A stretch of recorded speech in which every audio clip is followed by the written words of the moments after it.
नमस्कार, मैं हूं अशोक और आप देख रहे हैं टॉक विद अशोक सिंह। आज के टॉक शो में हम आपको एक ऐसे शख्सियत से मिलाने वाले हैं जो सरकारी बैंक के एक कुशल प्रशासक रहे हैं। जी हां, वे बैंक के आरएम पद से रिटायर होने के बाद अपनी जिंदगी की दूसरी पारी आज खेल रहे हैं। साथियों, आप कह सकते हैं कि दूसरी पारी क्यों? इसलिए कि सपना देखने और उसे पूरा करने की कोई उम्र नहीं होती है। वो इसलिए कि इंसान के भीतर रोटी से बड़ा भूख सम्मान का भूख होता है और उस सम्मान को हासिल करने के लिए इन्होंने रिटायरमेंट के बाद 66 साल की उम्र में एक नई पारी शुरू करने की सोची। और जब उन्होंने सोचा तो उन्हें साथ मिला मोदी केयर का, उन्हें साथ मिला नेटवर्क मार्केटिंग का, और जब ये साथ मिला नेटवर्क मार्केटिंग का तो ये सफलता की झंडा यहां भी लगातार काफी कम समय में गाड़ते चले गए। साथियों, वो और नहीं, हम सबके चहेते, हम सबके प्रेरणा स्रोत, युवाओं के भी युवा श्री वीरेंद्र कुमार हैं। तो आइए आज सुनते हैं वीरेंद्र कुमार के संघर्षों की कहानी, उन्हीं की जुबानी।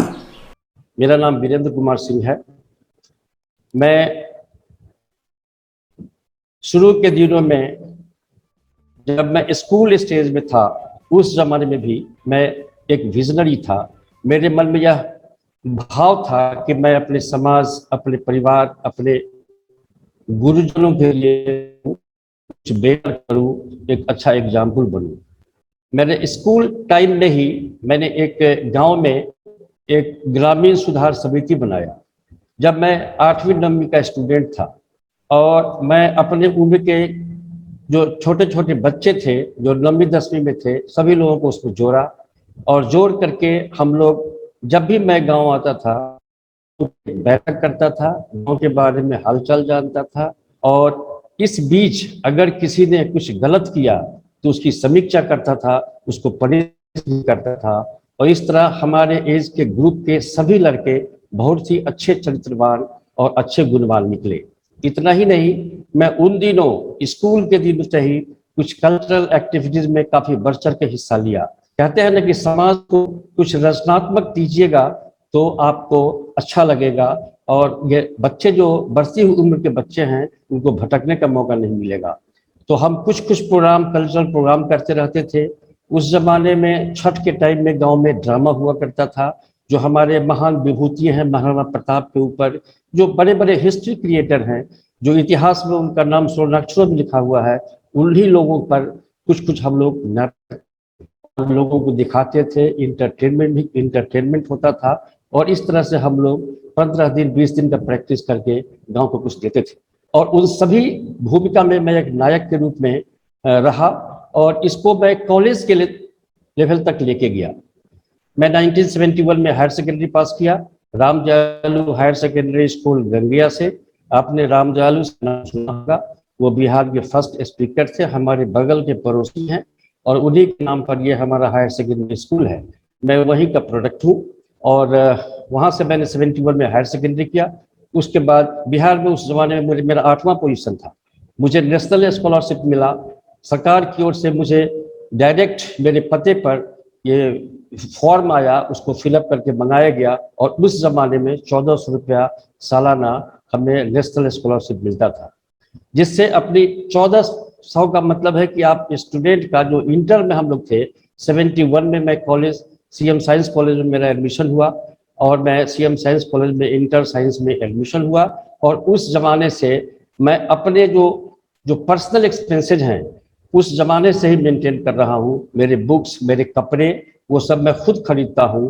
पिताजी आते थे और कुछ देते थे, लेकिन मेरे पास नेशनल स्कॉलरशिप का पैसा होता था, जो अप टू एमएससी मुझे मिला, और वो कंटिन्यू होता रहा, हर साल मुझे मिलता रहा। मैं सीएम साइंस कॉलेज से 1972 में इंटर किया, और वह बिहार यूनिवर्सिटी का लास्ट बैच था। 1972 में मिथिला यूनिवर्सिटी, ललित नारायण मिथिला यूनिवर्सिटी अपने अस्तित्व में आ गया, और मैं उसका इंटर का फर्स्ट बैच था। और उसके बाद 1972 से 74 मेरा ग्रेजुएशन का था। मैं ऑनर्स जूलॉजी ऑनर्स का स्टूडेंट था। वहाँ से मैंने एडमिशन लिया 1974-75 में। वह समय था इमरजेंसी का और जेपी एजिटेशन का। जयप्रकाश जी का आंदोलन पूरे हिंदुस्तान में चालू हो गया। सभी छात्र आंदोलन में कूद पड़े। हम लोगों से भी नहीं रहा। मैं भी हॉस्टल में रहता था उन दिनों, दरभंगा सीएम साइंस कॉलेज के न्यू हॉस्टल में। अब पूरे हॉस्टल पर रेड हुआ। जो पकड़ा गया उनको बहुत पिटाई लगी। और इस तरह से मैं तो उस दिन संजोग से 2 मिनट पहले निकल गया था मैं बस, लेकिन बढ़ चढ़ के आंदोलन में भाग लिए। और इसका परिणाम क्या हुआ कि हमारा एकेडमिक सेशन 2 साल लेट हो गया। हमें 74 में ग्रेजुएशन करना चाहिए था, वो 76 में हम लोग ग्रेजुएशन से निकले। उसके बाद 76 मेरा पोस्ट ग्रेजुएशन एमएससी का सेशन था। हम लोग मिथिला यूनिवर्सिटी के फर्स्ट बैच थे। अभी जो फर्स्ट बैच का मतलब होता है कि आप अपने आप को एस्टेब्लिश करना है, नया सिलेबस, नई बात, नया कुछ, न पहले से कुछ है, न लैब है, न कुछ भी है, सबको हम लोगों ने एस्टेब्लिश किया। और एस्टेब्लिश करके हम लोग फर्स्ट बैच वाले को स्टूडेंट और टीचर 8 ही सीट था। पूरे यूनिवर्सिटी में 8 सीट था। और यूनिवर्सिटी यहाँ से कटिहार तक एक ही था। और उसमें से 8 लोगों का सिलेक्शन हुआ। बहुत से लोग उसमें नहीं आए, बहुत लोग घबराए। ऑनर्स की पढ़ाई उन दिनों CM science college, RK college Madhubani, DS college Katihar और जीडी कॉलेज बेगूसराय, बस इन्हीं जगहों पर ऑनर्स की पढ़ाई होती थी। और इसमें से केवल 8 बच्चों का एडमिशन हुआ। और समस्तीपुर कॉलेज भी था, समस्तीपुर कॉलेज में ही। तो उससे वहाँ से हमने फिर एमएससी किया 1978 में। और वहाँ से करने के बाद में हमें जो फर्स्ट बैच के सभी लोग थे, सभी लोग को तुरंत लेक्चरशिप में हो गया। हम लोग काम स्टार्ट कर दिए, जम के पढ़ाने लगे। काफी भीड़ होती थी। हम लोग जस्ट पढ़ के आए थे कॉलेज से और हमने पढ़ाना शुरू किया। हम लोग की बड़ी शहर में पॉपुलरिटी हो गई और काफी अच्छा हम लोग मान सम्मान मिलने लगा। लेकिन कहते हैं ना कि कुछ और ही लिखा होता है। उन दिनों एक दूसरा दौर आया कि कॉलेज में लेक्चरर्स की सैलरी मंथली नहीं मिलती थी। कभी कभी तो 30%, कभी 40%, इस तरह से। तो थोड़ा सा ये लगा कि ना, ये काम ठीक नहीं है।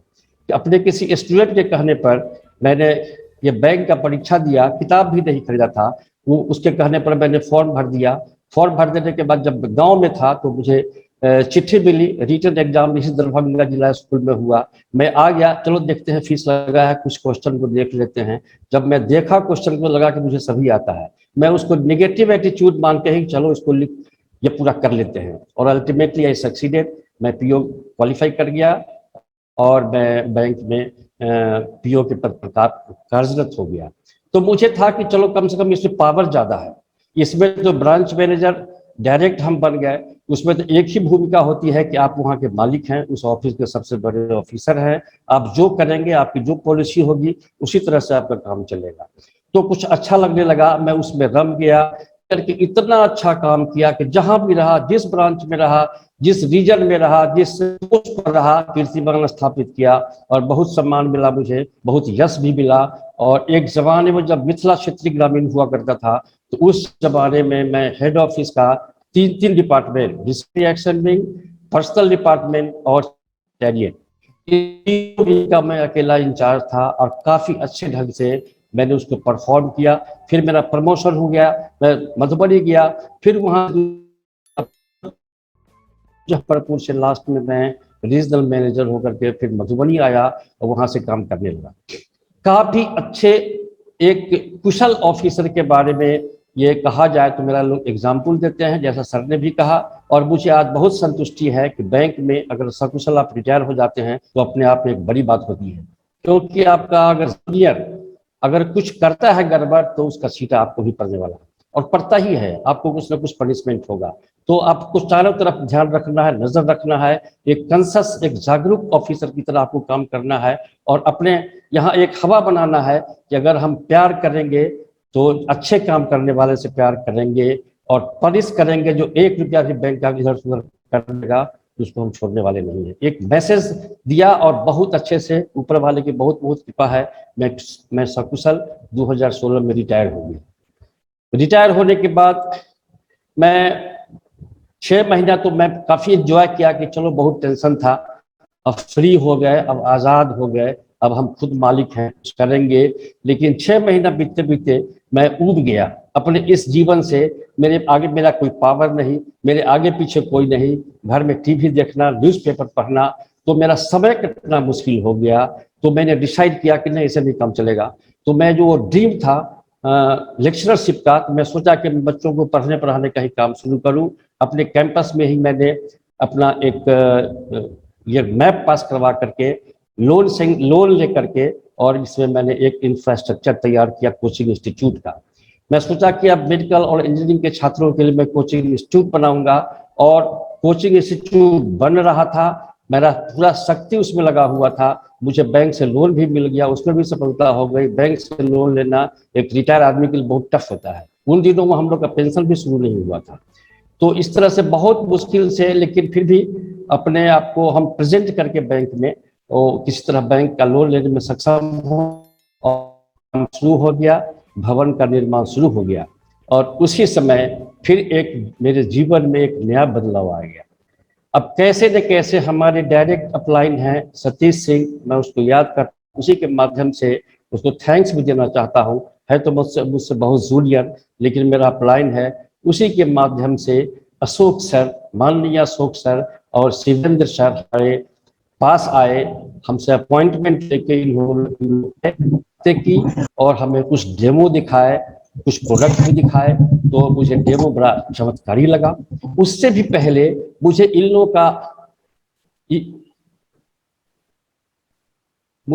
का प्रेजेंटेशन, इन लोगों का डेमो दिखाने का स्किल, इन लोगों के बात करने का ये ढंग काफी अट्रैक्ट किया। मुझे लगा कि अरे ये तो काफी अच्छे लोग हैं, काफी स्मार्ट लोग हैं, इतने अच्छा से बात करते हैं, इतना अच्छा डेमो दिखाते हैं, इतना अच्छा प्रेजेंटेशन करते हैं। तो इसके बाद जब उसका देखे, तो उसका जो सिस्टम था काम करने का, उसको भी मैं महसूस किया कि इसका जो प्रोडक्ट है बहुत हाई क्वालिटी का प्रोडक्ट है। तो मैं सोचा कि चलो क्यों नहीं इसको यूज किया जाए, और इसको यूज करने का मैं मन बना के कहा कि ठीक है, तो मेरा इसका करना क्या होगा। तो उन्होंने कहा कि एक आईडी लगाना होगा, सर आधार कार्ड, पैन कार्ड ये सब दीजिए, बैंक अकाउंट, आईडी लग जाएगा। मेरा आईडी लग गया। फिर इसके बाद दूसरे दिन लोग आए, फिर कुछ बातें हुई, फिर कुछ कहा कि कुछ गेस्ट को बुला के रखे, मैं अपने कुछ मित्रों को बुला के रखा। उस समय फिर कुछ लोग समझे, कुछ लोग जुड़े, कुछ बात हुई। इसके बाद लोग कहने लगे कि सर इसको आप यूज करके देखिए, पहले आप यूज करने लगा, तो सामान हम लोग यूज करने लगे, और लगभग 1 साल हम इसको यूज किए। इसके बाद ये कहानी चलती रही। लेकिन मैं लॉयल्टी का जो बात समझा, लॉयल्टी उन दिनों लॉयल्टी करने लगा, और लॉयल्टी कर करके आगे बढ़ने लगा। आगे बढ़ने के बाद फिर एक शिवशंकर सिंह हैं, आज मैं उनको नमन करता हूँ, कि मुझे बाद में पता चला कि इनको अशोक सर ने मेरे पीछे लगा दिया था कि आप सर को मोटिवेट कीजिए। वो बात करते थे, मेरे पास आते थे, कभी कभी तो इनको मैं मना भी कर देता था, मेरा घर का काम चल रहा था, मैं मना भी कर देता था। लेकिन फिर 2 दिन के बाद फिर फोन करते थे कि मैं सर हम आना चाहते हैं, आए आपके पास। ठीक है, आइए आइए बात करेंगे। तो उसके बाद फिर हम लोग वो बैठते थे, फिर हम लोग घूमने लगे, कहानी शुरू हो गई, कारवा बनने लगा, और मुझे भी मजा आने लगा। मेरा जो बेरोजगारी था रिटायरमेंट के बाद, वो भी समाप्त होने लगा। वैसे तो मैं फॉर्चुनेट हूँ, मेरे 3 बच्चे हैं, और मेरी बड़ी बेटी प्रियंका सिंह, वो अभी सॉफ्टवेयर इंजीनियर है, उसके हस्बैंड उदय प्रताप सिंह जो सॉफ्टवेयर इंजीनियर हैं, वो लोग वेल सेटल्ड हैं बेंगलोर में, सब कुछ है अपना, कुछ की जरूरत नहीं है। उसके बाद मेरी दूसरी बेटी है डॉक्टर रश्मि सिंह, वो डॉक्टर है, वाइफ हस्बैंड दोनों डॉक्टर हैं, दरभंगा में सेटल्ड है, बहुत बड़े संपत्ति के मालिक हैं। उनके फादर भी LIC में DO हैं। उनके पास तो और कुछ नहीं है।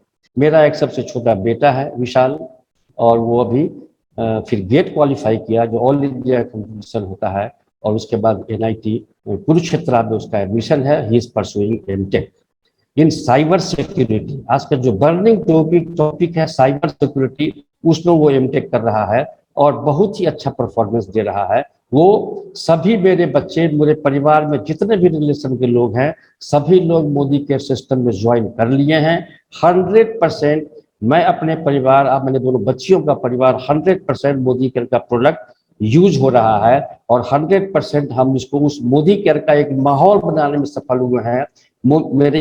मेरा नाती बोलता है कि मोदी केयर नाना जी आ गए, मोदी केयर नाना जी आ गए। तो अपने आप को मैंने एक ब्रांड बना लिया है मोदी केयर का, और उस ब्रांडिंग के फेज से मैं गुजर रहा हूं। इसको और बड़ा ब्रांड बनाना है कि मैं मोदी केयर के नाम से अब जाना जाऊं, और मेरे कॉलेज के मित्र, मेरे बैंक के मित्र अब छोटे पड़ते जा रहे हैं, और मोदी केयर का जो मेरा परिवार है वह विशाल हो रहा है। अब पूरा मैं कंसंट्रेट भी उसी को कर रहा हूं। तो दोस्तों, कैसे 2017-18 में मैं इस सिस्टम को ज्वाइन किया, एक साल तो बिल्कुल यूजर रहा, लेकिन 18 के सेकेंड हाफ में, मतलब अगस्त सितंबर में, शिवशंकर बाबू मेरे साथ आए, मेरा हाथ पकड़ के जैसे छोटे बच्चे को चलाते हैं, वो चला चला के मुझे इस स्टेज में पहुंचाए हैं कि अब मैं बहुत फॉर्चुनेट मानता हूं कि मैं मोदी केयर आ गया है। तो मैं इतना अच्छा महसूस कर रहा हूं। जहां तक स्वास्थ्य की बात कहे तो मैंने अपनी एक्टिव लाइफ में, अपने नौकरी के जमाने में जितना स्वस्थ था उसे ज्यादा बेहतर समझता हूं, ज्यादा एक्टिव समझता हूं, ज्यादा इनर्जेटिक मैं महसूस करता हूं। क्यों? क्योंकि इसका जो विल प्रोडक्ट है, विल का रेट जितना है वो तो लाजवाब है। अब तो कोई ऑप्शन नहीं है इस मोदी केयर से बाहर जाने का। मैं जब तक हूं इस मोदी केयर सिस्टम में रहूंगा, और मेरा एक ही संकल्प है कि मैं, जो मेरा चाइल्डहुड का ड्रीम था कि मैं अपने समाज के लिए, अपने लोगों के लिए, अपने बेरोजगार युवकों के लिए कुछ करूं, तो उसी मिशन पर मैं चल पड़ा हूं। मेरा पर्सनल कोई लायबिलिटी नहीं है। चाहता हूं कि मेरे मेहनत से, और ये आज हिंदुस्तान के अंदर जो बेरोजगारी है, जिसका बीड़ा, जो गरीबी है, जिसका बीड़ा हमारे समीर मोदी सर ने उठाया है, मैं उस आदमी को नमन करता हूं। एक महान इंसान, जो हम तो 1947 में पॉलिटिकली फ्री हो गए, लेकिन अभी हिंदुस्तान के अंदर इतनी गरीबी है, इसकी कल्पना आप नहीं कर सकते हैं।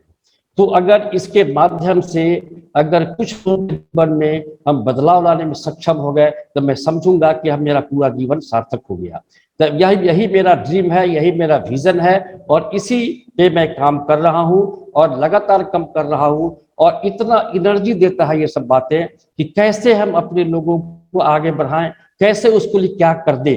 मैं बीमार भी होता हूं, और इस तरह से ऐसा मौसम होता है कि हाथ को हाथ नहीं सूझता है, कुहासा लगा हुआ है, लेकिन मेरे डाउनलाइन का आता है कि सर अगर आप आ जाइएगा तो कुछ हो जाएगा। हम कि ठीक है। ये हमारे जितने भी अपलाइन अभी सुन रहे हैं सभी लोग गवाह हैं कि उस परिस्थिति में भी मैं कभी भी पीछे नहीं हटा। सुबह शाम जब भी मेरे 24 आवर हम बोल दिए हैं अपने टीम को, जब आपको जरूरत पड़े मेरी, हम हमेशा आपके साथ तैयार हैं। तो इस तरह का एक जज्बात अपने दिल में रख करके इस सिस्टम को हम स्टार्ट किए, और देखते देखते कैसे मैं प्लेटिनम डायरेक्टर हो गया, ये तो समझ ही नहीं हुआ, एहसास ही नहीं हुआ। ये तो बच्चों का खेल है, मैंने किया ही कुछ नहीं। अभी जो मेरे अंदर ऊर्जा है, इस ऊर्जा को तो मैंने इस्तेमाल ही नहीं किया है। तो मैं अब पूरे दिल से, अब यहाँ तक जब आ गया हंसते खेलते बिना कुछ किए, तो मैं सोचता हूँ कुछ करना चाहिए, और बिना एक्शन के तो काम होगा नहीं। तो इसलिए, और जहां तक इनकम की बात की जाए, 1 लाख तक इनकम इससे हम ले रहे हैं, और डिफरेंट इतना हम डूबे हुए हैं। एक लड़के को मैंने एम्प्लॉयमेंट भी दिया है, और यह भी एक प्लस पॉइंट है। इस बेरोजगारी के समय में एक परिवार को आप चलाते हैं, संभालते हैं, तो बहुत बड़ी बात होगी। और इतना अपने आप में मैं बदलाव महसूस करता हूं। बैंकिंग जमाने में बैंक वाला पैसा बहुत सोच सोच के खर्च करता है, वो इतना कंजूसी से रहता है कि वेल प्लान्ड होके, ये भी जरूरी है। अगर वेल प्लान्ड होके नहीं रहते तो जितना हम कर पाए नहीं हो पाता। पहले क्या प्रायोरिटी है? घर बनाना है, बच्चों को पढ़ाना है। तो मैं नौकरी में आके जस्ट घर का सपना पूरा करने का प्रयास किया, उसको एक अंजाम तक ले गया। उसके बाद बच्चों की पढ़ाई लिखाई जब शुरू हो जाती है तो फिर आपको इधर उधर करने का समय नहीं मिलता है। 100% मैं बच्चों पर दिया, वो जो बेस्ट उनके अंदर है उसको लेके मैं बाहर आया, और मैं आज बहुत संतुष्ट हूँ। मुझे किसी की चिंता नहीं, मैं बिल्कुल फ्री हूँ, आजाद हूँ इस मोदी केयर के लिए। मुझे किसी के बारे में सोचना नहीं है कि उसके लिए क्या करना है, नहीं करना है। सभी लोग कर रहे हैं, बहुत खुशहाल हैं। और इस सिस्टम को कैसे करना है, क्या किए हैं, जो भी इस सिस्टम जो बनाया है, जो हमारे जो लीडर हैं, जिस रास्ते से चल के वहां तक पहुंचे हैं, उन सभी को, हम सभी को फॉलो करना पड़ेगा। अपनी ओर से कुछ नहीं करना है, अपना कुछ नया रास्ता निकालने का कोशिश नहीं करना है, उसको फॉलो करेंगे तो हम एक कहानी बदल सकते हैं। समीर मोदी सरकार जो है कि सोच बदलो, खुद को बदलो, दुनिया बदलो, ये बहुत बड़ी बात है। ये 3 जो लाइन है ये एक बहुत बड़ी बात है। इसको आप गंभीरता से देखेंगे, पहले आपकी सोच में बदलाव होना चाहिए। सोच में बदलाव होगा तो आपका खुद का सब कुछ बदल जाएगा। जब सोच, यह तो गेम है माइंडसेट का, सोच का ही तो गेम है। आपका अगर सोच बदल गया और खुद में बदलाव कर लिए, अपने खुद में परिवर्तन करिए, तो अपना तो बदलेंगे ही, दुनिया भी बदलेगी। जो मेरा ड्रीम है उसका पूरा 100% स्कोप यहाँ है कि आप इस दुनिया को बदल सकते हैं। इस प्लेटफॉर्म के माध्यम से इसमें काम करके और इसको आप आगे बढ़ा सकते हैं। तो इस आपको पहले एक माहौल बनाना पड़ेगा, माहौल बनाना पड़ेगा और थोड़ा सा इसके बारे में नॉलेज लेना पड़ेगा। जो लीडर्स बढ़े हैं उनसे कुछ अनुभव भी प्राप्त करना पड़ेगा। ये सब मिला के आपका एक सोच बनेगा। जब सोच बनेगा तो आपको उस पर विश्वास करना पड़ेगा। ये सब ठीक है, ये सब हो सकता है, हो रहा है। जब सोच के बाद विश्वास करना, और जब विश्वास हो जाएगा, हम नॉलेज भी ले लेंगे, सिस्टम पर विश्वास कर लेंगे, तब बारी आती है एक्शन की। तब हमें एक्शन करना पड़ेगा, और जब एक्शन करेंगे तो एक्शन के बाद तो रिजल्ट ही है, सफलता है।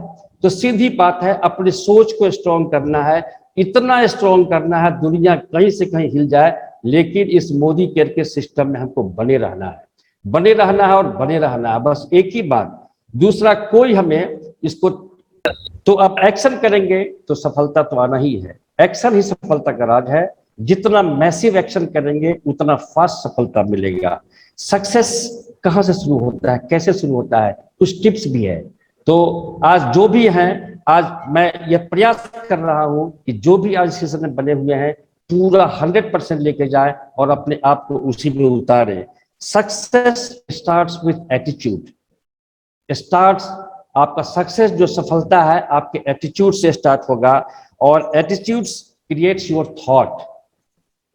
जब आपका एटीट्यूड पॉजिटिव होगा, जब आपका एटीट्यूड पॉजिटिव होगा और उस एटीट्यूड से आप काम करेंगे तो आपका थॉट क्रिएट हो जाएगा। सोच, डिटर्मिनेशन, और जब थॉट आपका स्ट्रॉन्ग हो जाएगा, and your thought creates your dreams, वो आपका फिर सपनों का निर्माण हो जाएगा, और your dreams creates your success.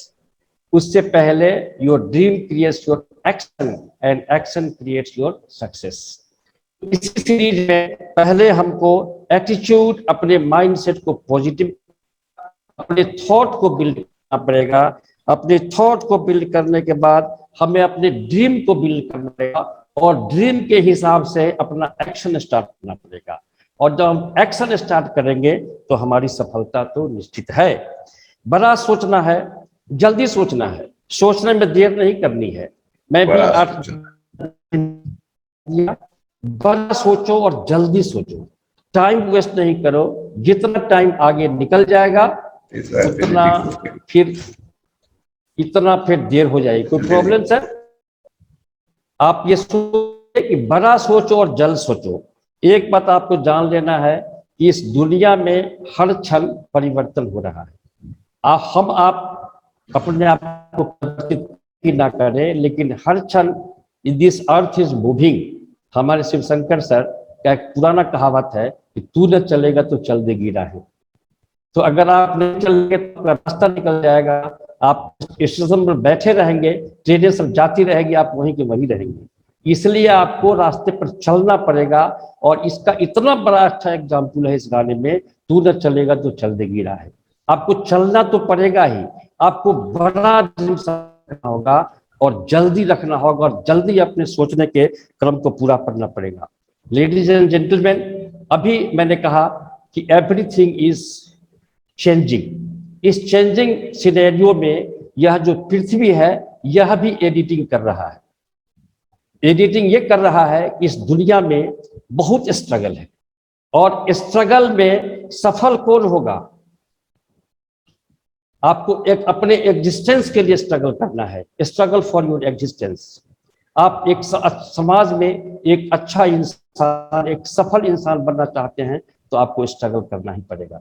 इस दुनिया में जैसे कि हर क्षण आप देखें, अभी कोरोना पेंडेमिक आया, क्या हो गया, बहुत सारे लोग चले गए, लेकिन जो लोग अपने को थोड़ा सा केयरफुल रखा, नॉलेज लेके रखा, जानकारी लेके रखा, अपने इम्यूनिटी पर काम किया, इम्यून सिस्टम पर काम किया, वो आज बेदाग है। और सबसे अच्छी बात, आप जिस कंपनी के साथ हैं उसके पास तो फिर इतना लाजवाब प्रोडक्ट है वेल का, उसको आप लेंगे तो आपका इम्यून सिस्टम इतना मजबूत हो जाएगा, बिकॉज हेल्थ इज वेल्थ। आप रहेंगे तभी तो कोई बात होगी।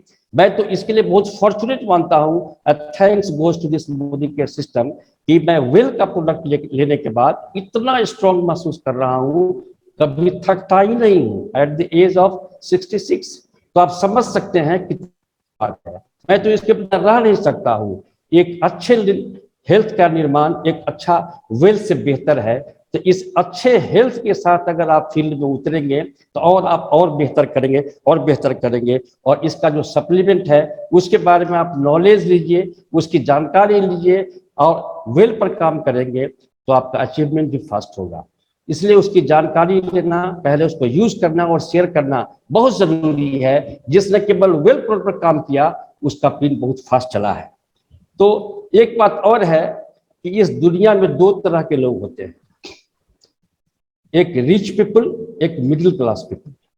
तो रिच पीपल क्या करते हैं, वो अपने टाइम एंड मनी को इन्वेस्ट करते हैं, वो पैसा को वेस्ट नहीं करते हैं मिडिल क्लास लोगों की तरह, और अपने मनी को वेस्ट नहीं करते हैं। मिडिल क्लास के लोग अनर्गल खर्चे में बिना बेवजह अपने समय को बर्बाद करेंगे, दिन भर ताश खेलते रहेंगे, गॉसिप्स करते रहेंगे, और इस तरह से उनका कुछ नहीं जीवन में होता है। इससे कुछ नहीं होने वाला है। हमको, हम अमीर हो कि ना हो, लेकिन हम अपने ब्रेन को एक रिच माइंडसेट देना है, एक अच्छा माइंडसेट देना है। और जब से मैं मोदी केयर में आया हूँ, मुझे खर्चे का कोई चिंता नहीं रहता है। मैं खुल के खर्च करता हूँ, खुल के एंजॉय करता हूँ। एक अभी तो फ्रीडम आनी बाकी है, पूरी की पूरी फ्रीडम नहीं आई है, लेकिन मेरे माइंडसेट में काफी बदलाव आ गया है। मैं अपने आप को एक अमीर आदमी के रूप में विजुअलाइज कर रहा हूं, पता नहीं कैसे हो गया, मैं सच्ची बात कह रहा हूं। मैं अपने आप को एक अमीर आदमी के रूप में प्रेजेंट करना चाहता हूं, विजुअलाइज करना चाहता हूं। कोई इसके पास है। और देख लीजिए, मैं समाज सेवा में भी लगा हुआ हूं। और आज कल शाम को मेरे यहाँ एक बड़े भाई रिश्ते में है, वो आए, उनका आंख का ऑपरेशन था। मैं आज दिन भर उनके साथ रहा और मैं उसको कहा कि नहीं, यह भी एक अच्छे इंसान का काम है। उनको सब कुछ करा के फिर मैं घर में ले आया और उसके बाद फिर मीटिंग के लिए अपना सिस्टम सबको देखने लगा कि इसको करना है, इसको करना है तो करना है। हमारे मेंटर, हमारे गुरु का आदेश है कि सर आपको करना है तो करना है, तो करना है। एक रिच क्लास का मेंटेलिटी लेके आपको रहना है। आप यह मत समझिए कि आप मोदी केयर में हैं तो आप मिडिल क्लास के लोग हैं, आप कमजोर हैं। अपनी मानसिकता को अच्छा कीजिए, अपने मेंटल प्रॉपर्टी को हटाइए। मेंटल प्रॉपर्टी से आपका बड़ा सपना नहीं होगा। बड़े सपने के लिए आपको रिच मेंटल सेटअप करना होगा, माइंडसेट को रीच करना पड़ेगा, तभी आप एक रिच माइंडसेट पैदा कर सकते हैं। तो बड़ा बनिए। एक इंसान का, हर एक इंसान का एक सपना होता है, ऐसा कोई भी इंसान नहीं है जिसका सपना नहीं होता है। लेकिन दिक्कत क्या है, वह सपने को उजागर नहीं कर पाता है, सपने को बोल नहीं पाता है, सपने को लिख नहीं पाता है। तो ये हिम्मत, ये हौसला अपने टीम को, लोगों को देना है कि आपका वह हर सपना जितना बड़ा देखेंगे उतना ही बड़ा आपका सक्सेस होगा। छोटे सपने वाले मोदी केयर में नहीं रहे। मैं कहता हूं, अगर छोटा सपना है, 20, 25, 50 हजार का सपना है, तो यू क्विट दिस सिस्टम। छोटे सपने का यहाँ कोई जगह नहीं है। बड़ा सपना है, इस ऐसा सपना है कि आप जितना बड़ा करेंगे उतना आपका जो नेगेटिविटी है वो खत्म हो जाएगा। उसको एक छोटे से एग्जाम्पल से मैं आपको दिखाना चाहता हूँ, बताना चाहता हूँ कि सपोज करिए कि आपको एक कप चाय मिला, उसमें एक मक्खी गिर गई, क्या करेंगे? चाय को फेंक देंगे। सपोज करिए कि आपकी बहन की शादी है, 1000 कप चाय हुआ है, उसमें 5-10 मक्खियां गिर जाएंगी, क्या करेंगे? वहां चाय को फेंक देंगे क्या? बिल्कुल नहीं। उस चुपके से उस मक्खी को निकाल के, क्यों होता ऐसा इसलिए होता है कि एक चाय का प्याली, जो चाय है वह रिप्रेजेंट कर रहा है हमारे ड्रीम को। छोटा ड्रीम है वह, एक मक्खी उसको बर्बाद कर दी और आप वहीं रुक गए। लेकिन 1000 कप मतलब बहुत बड़ा ड्रीम, इतना बड़ा ड्रीम कि 5-10 मक्खियां को हम कैसे साइड से निकाल के फेंक देते हैं। तो इसी तरह से अपने सपने को उस 1000 कप की चाय की तरफ बनाइए, इतना बड़ा ड्रीम बनाइए, ये छोटी मोटी बातें आप पर असर ही ना करें। तो इसलिए कहते हैं कि सपना हमेशा बड़ा देखना है, सोच बड़ा रखना है। हमारे एक लीडर हैं रोशन कुमार साहब, बोलते हैं बड़े सोच का बड़ा जादू। आप बड़ा सोचेंगे तो फिर उसका जादू देख लीजिएगा क्या होता है। वही बात होगी जो आप सोचेंगे जो करेंगे, और जो सोचेंगे वही करेंगे, और उसके बाद आपका सक्सेस निश्चित। तो सोचना क्यों, जब अपने हाथ में कोई पैसा नहीं लगता है, लेकिन लोग सोचने का हिम्मत नहीं कर पाते। उस हिम्मत को मेरे दोस्त अपने टीम में भरना है, उस माहौल को बनाना है, लोगों का ऐसा जोश और जज्बा भर देना है कि सभी लोग आपकी टीम में देखें और कहानी बदल जाएगी। अशोक सर का फोन नहीं उठाता था तो मैं काम में व्यस्त रहता था, लेकिन कल होकर के फिर उसी प्यार से, सर आप कल बिजी थे क्या? मैं तो उनका ये मैंने गुलाम हो गया कि देखिए मैं फोन नहीं उठाया फिर भी कितने प्यार से बात करते हैं। तो ये एक बहुत बड़ी बात है। आप उनसे अपने व्यवहार में, अपने प्यार में कभी कोई कमी नहीं रखना है। ये कनेक्टिविटी का बिजनेस है, एक दिल से दिल को मिलाने का बिजनेस है। तो इस तरह से आप काम करेंगे तो इस तरह से कहानी आपकी बहुत आगे बढ़ जाएगी। तो इस तरह से एक ऐसे लीडर के बारे में के रूप में आपको विकसित करना है जो एडवर्स सिचुएशन को भी एक अपॉर्चुन मोमेंट में बदल दे। तो इसी तरह से आप आगे बढ़िए। यह टोटल गेम है माइंडसेट का। माइंडसेट में आपका जैसा होगा, जैसा आप चाहेंगे वैसा ही होगा। और माइंडसेट्स है क्या? Mindsets mindsets are the beliefs and perception about your decision. Mindset क्या है कि आपने जो निर्णय किया है, किस विश्वास के साथ और किस भाव के साथ अपने दिमाग में लिया है, वही आपका माइंडसेट है। उसको हमेशा स्ट्रांग रखना है, उसको हमेशा अच्छे विचारों से लबालब करना है। तो एक स्ट्रांग माइंडसेट बनाना पड़ेगा। और हमारी सफलता का एक बहुत बड़ा रूप है कि hard work. Hard work is the path of success. आप बहुत ज्ञानी हैं, आप कुछ करेंगे नहीं तो ऐसे नहीं चलेगा। आपको कड़ी मेहनत करनी पड़ेगी, यह आपको सोचना पड़ेगा, डिसाइड करना पड़ेगा, और इसके बाद आप वहां पर पहुंच सकते हैं। और क्रिटिसिज्म, शुरू में लोग बहुत क्रिटिसाइज करेगा, अरे ये पागल हो गया। मुझे ही बहुत लोग कहा वीरेंद्र बाबू का पता नहीं क्या दिमाग में है, उनका पैसे से भले नहीं भरता है, ये सभी बात बोलते हैं। कुछ लोग बोलते हैं कि आपने जीवन को अपने नरक कर लिया, क्या ऐसा रही है। लेकिन इसके हमारे अपलाइन भी गवाह हैं। लेकिन मैं उन चीजों को कभी बुरा नहीं, क्योंकि एक माइंड था, जो मेरा मिशन है मैं उस पर काम कर रहा हूं, और मैं अपने मिशन पर कामयाब होकर रहूंगा। मेरी गाड़ी चल रही है। मैं क्रिटिसिज्म को अपने ऊपर अटैक नहीं मानता हूं। जब लोग आपकी शिकायत करते हैं तो लोग बुरा मान जाते हैं, कहते छोड़ो इस सब बात को, बेकार।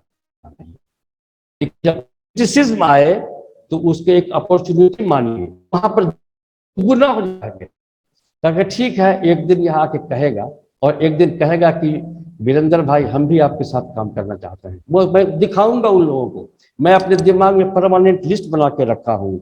दोस्तों, सफलता की गाड़ी के 4 चक्के होते हैं। जैसे कि आपको 4 व्हीलर्स है, उसका भी 4 चक्का होता है। यहाँ भी गाड़ी के 4 चक्के होते हैं। पहला चक्का है बिलीफ का, विश्वास का। किसका विश्वास? अपने आप पर विश्वास करना होगा। इस मोदी केयर कंपनी पर विश्वास करना होगा, मोदी केयर के प्लान पर विश्वास करना होगा, मोदी केयर के प्रोडक्ट पर विश्वास करना होगा। दूसरा चक्का है नॉलेज। नॉलेज से अपने आप को पूरा डेवलप कर लेना है, अपने सेल्फ को पूरा नॉलेज में इतना डुबा देना है कि कोई भी कहीं से कोई बात करे, चाहे समीर मोदी आजादी की लाइन की बात हो, चाहे किसी प्रोडक्ट की बात हो, किसी की बात हो, हम उसमें वेल हैं। इसका जो प्रोडक्ट है उसके बारे में जानकारी देती है। और उसके बाद तीसरा है कि आपको अपना एक्शन करना होगा। और एक्शन और व्हाट, वही 4 बेसिक है। आपको प्रोस्पेक्टिंग करना है, अपॉइंटमेंट लेना है, इनवाइट करना है, डेमो प्लान करना है, फॉलो अप करना है, और चौथा है इसका व्हील, प्रॉपर स्ट्रक्चर, एक बैलेंस स्ट्रक्चर, जो एग्जाम्पल के रूप पर मैंने कहा कि मिशन 10 के एसेट पर आप काम करेंगे तो आपको बहुत मजा आएगा। आप सीखने से प्यार कीजिए। सीखने में लोग बुरा मन जाते हैं कि हमको ये चीज नहीं आता है, नो नेवर। आपको लर्न टू लव। आप सीखने से इतना प्यार करेंगे आप सब सीख जाएंगे, और आप जो कर रहे हैं उसको एंजॉय कीजिए, उत्साह के साथ एंजॉय कीजिए कि आप बहुत अच्छा काम कर रहे हैं। उसके बाद खूब पेशेंस रखना है शुरू के दिनों में। पेशेंस, लोग कुछ दिन काम करते हैं, कहते हैं कि ये कुछ आ नहीं रहा है, कुछ पैसे नहीं आ रहे हैं। अरे अभी तो आप पेड़ लगा ही नहीं पाए हैं पूरा। पेड़ लगाइए ना, इस सिस्टम पर काम कीजिए, पेशेंस रख के काम कीजिए, सब होगा। आपको 3 से 5 साल काम कर देना, इस तरह से आप वो सब करेंगे, वो सारी चीजें आपके पास होंगी। आप क्यों नहीं करेंगे?